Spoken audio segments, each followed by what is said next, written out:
Il verbo è la parte variabile del discorso che dà informazioni su un'azione che compie o subisce il soggetto della frase, su un suo stato o modo di essere, sulla sua esistenza o su eventi che lo riguardano.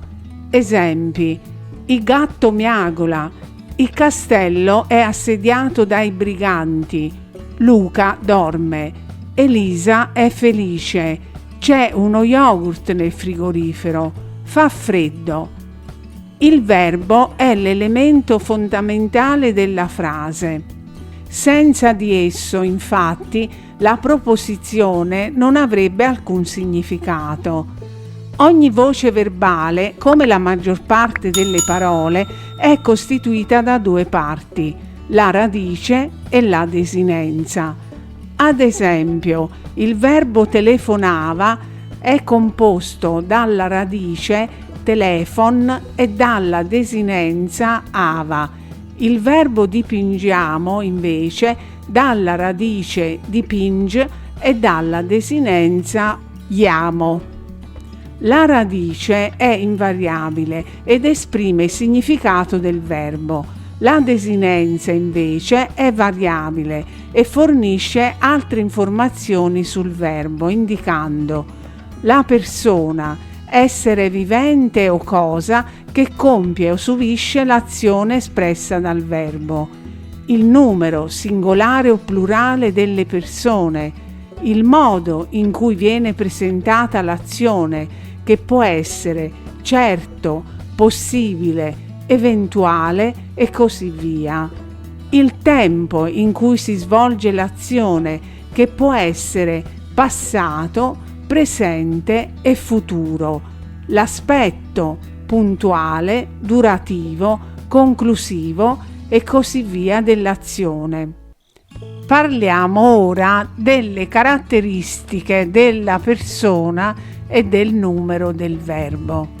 Il verbo di norma varia la desinenza con il variare della persona e del numero delle persone a cui si riferisce, che è singolare quando l'azione è compiuta da una sola persona, plurale quando l'azione è compiuta da più persone.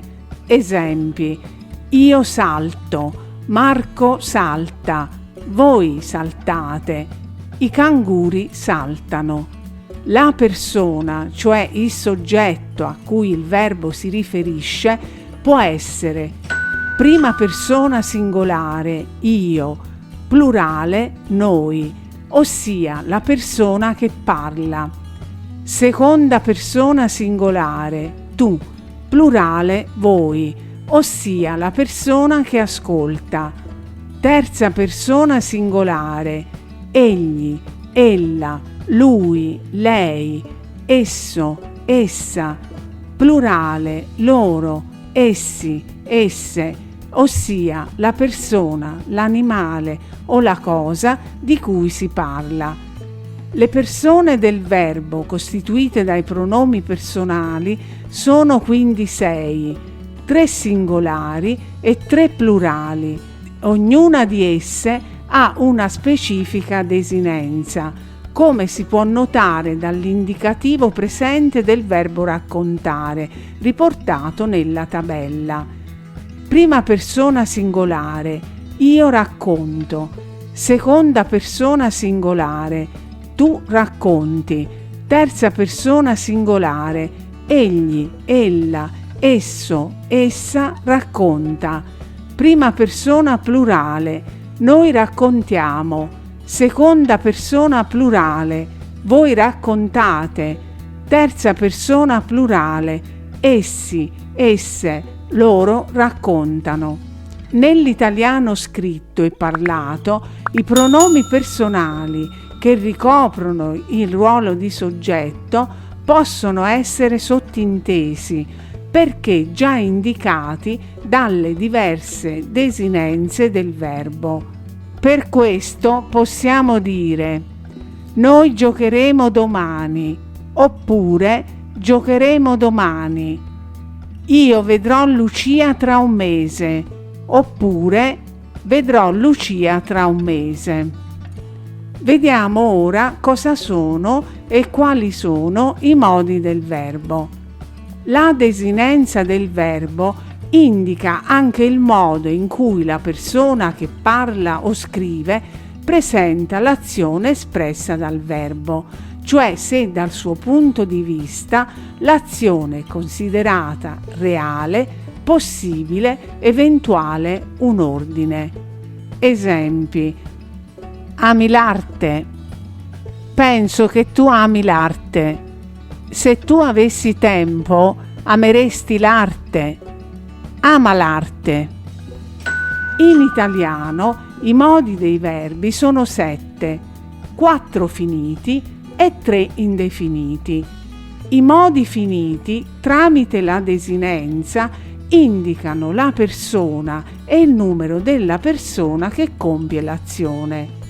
I modi finiti sono l'indicativo, il congiuntivo, il condizionale e l'imperativo. L'indicativo si usa per parlare di fatti certi, reali o ritenuti tali da chi parla o scrive. Esempio: Michele lavora. Il congiuntivo si usa per esprimere pareri, dubbi, desideri, timori. Esempio: credo che Michele lavori. Il condizionale si usa per indicare che un evento si può realizzare, ma solo a determinate condizioni. Esempio: Michele lavorerebbe se io non uscissi. L'imperativo si usa per esprimere un ordine, un'esortazione, un divieto. Esempio: Michele lavora. I modi indefiniti non indicano la persona che compie l'azione. I modi indefiniti sono l'infinito, il participio e il gerundio. L'infinito indica il significato di base del verbo. Esempio: lavorare è bello. Il participio indica il significato del verbo come una caratteristica attribuita a un nome. Può essere usato anche in funzione di nome o aggettivo. Esempio: mi interessa il maglione lavorato a mano. Il gerundio serve per esprimere le modalità o le circostanze in cui si verifica un'azione rispetto a un'altra. Esempio: mi sono ferito lavorando. Vediamo adesso quali sono i tempi del verbo. La desinenza indica inoltre il tempo in cui l'azione espressa dal verbo si svolge in rapporto alla persona che parla o scrive, ossia se essa si svolge nel presente, passato o futuro. Si usa il presente quando l'azione sta accadendo nel momento in cui si parla o si scrive. Esempio: passeggio nel parco. Il passato quando l'azione è già accaduta, cioè si è verificata anteriormente al momento in cui si parla o si scrive.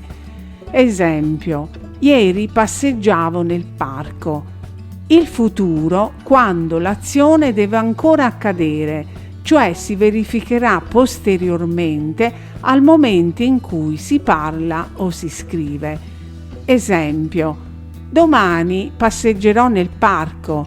Questi 3 tempi principali, come si può vedere in specifiche video lezioni, si articolano in ulteriori tempi che consentono di esprimere altri aspetti dell'azione.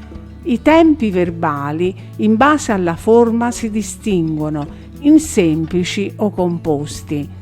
Sono semplici quando sono formati da una sola parola, come parlo, mangiavo, partirò. Sono composti quando sono formati da 2 parole, cioè da una voce dell'ausiliare essere o avere e dal participio passato del verbo che esprime l'azione, come ho parlato, avevo mangiato, sarei partito. Ora definiamo l'aspetto dell'azione. I verbi, oltre a fornire indicazioni sul tempo e sul modo in cui l'azione si svolge, possono informare anche sull'aspetto dell'azione, cioè sulla sua durata, sul suo inizio o ripetersi nel tempo. L'aspetto di un'azione, in base al punto di vista di chi parla o scrive, può infatti essere puntuale, quando il verbo esprime un'azione che si svolge e conclude in un istante. Esempio: all'improvviso lo vidi. Durativo, quando il verbo esprime un'azione che si prolunga nel tempo. Esempio: Paolo viaggiava da settimane. Iterativo, quando il verbo esprime un'azione che si ripete nel tempo. Esempio: Michela va in palestra ogni giorno. In italiano soltanto due tempi esprimono l'aspetto dell'azione attraverso le loro desinenze: l'imperfetto, che esprime quello duraturo, e il passato remoto, che esprime quello puntuale. Esempi: la bambina piangeva da ore. In quel momento la bambina pianse.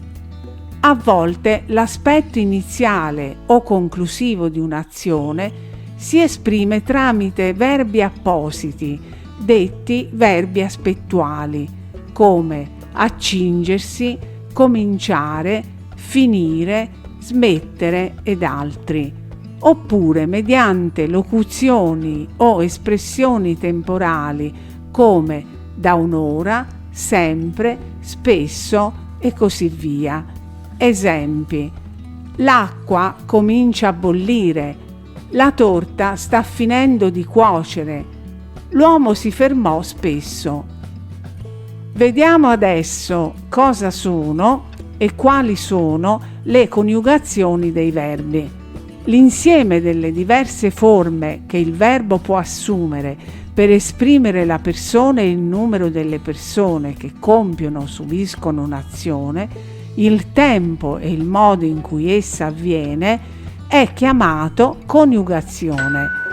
In italiano, in base alla desinenza del verbo all'infinito presente, si distinguono tre coniugazioni.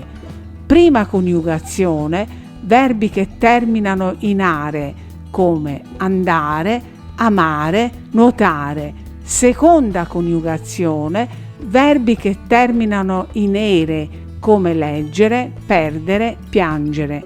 Terza coniugazione: verbi che terminano in ire, come partire, dormire, fuggire. I verbi che fanno parte di questi tre gruppi sono detti regolari. Quelli che non vi fanno parte sono detti irregolari.